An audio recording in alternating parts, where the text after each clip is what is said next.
नमस्कार, आप देख रहे हैं सच तक भारत। और जैसा कि आपको पता है, अभी मैं मेहरमा प्रखंड के ढोड़ा पंचायत के अंतर्गत ढोड़ा गांव में खड़ा हूं। और ये जगह कहलाता है समुद्रा पोखर। और अभी आपको मेरे पीछे एक जगह दिख रहा होगा, ये एक घर है। और इस घर में आज सवेरे लगभग आग लगी। और आग लगने का कारण ये था कि आग की भयावह इतनी अधिक लपटें थी कि इस आग के कारण इस घर में रखे हुए वो सारे सामान, एक से भी एक, चाहे वो कागज़ से लेकर के कपड़े तक, कुछ भी नहीं बच पाया।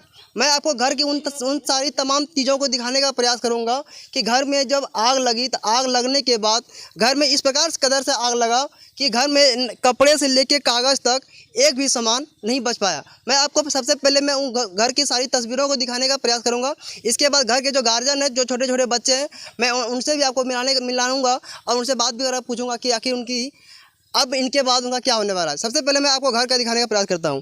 मैं कैमरा पर्सन से अनुरोध करूँगा कि आप आकर के थोड़ा घर को दिखाइए।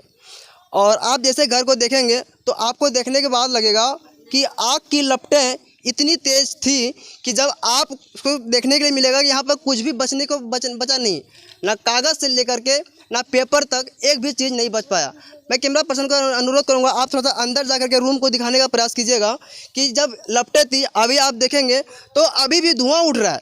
आप जब देखेंगे इधर से तो अभी भी धुआं उठ रहा है। आप देखिए, पुआल है, ये चौकी है, शायद अभी भी इसमें आग लगी हुई है।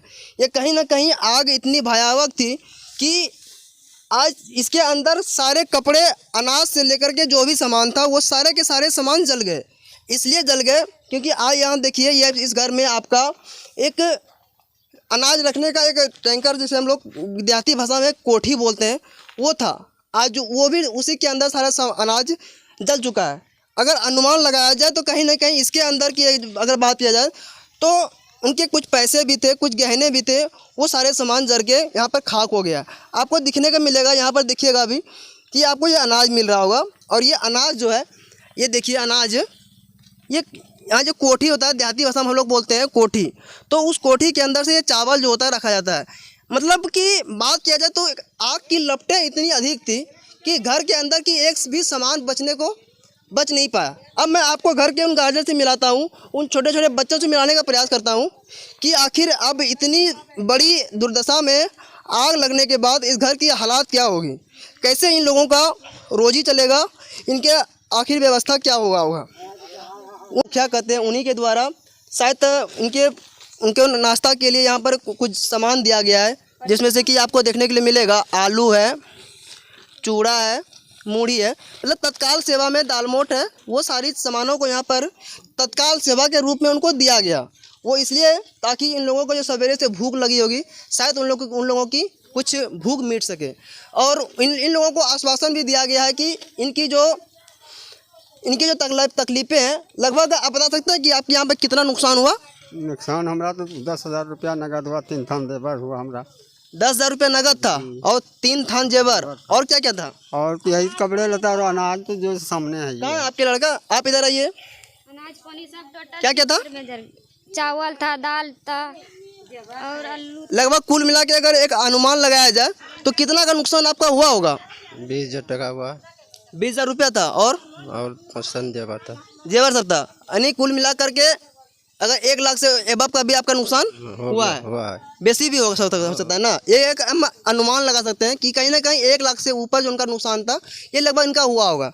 अब मेरा सवाल यहाँ पे ये उठता है कि जो भी यहाँ के जनप्रतिनिधि हैं, जो भी यहाँ के व्यवस्थापक हैं, आप सामने सब कुछ, इनका पूरा परिवार पड़ा हुआ है, इनका भी घर सामने पड़ा हुआ है, आप देख करके अब ये अनुमान लगा सकते हैं कि इनको सरकारी सहयोग के रूप में इनको कितना मदद मिलना चाहिए।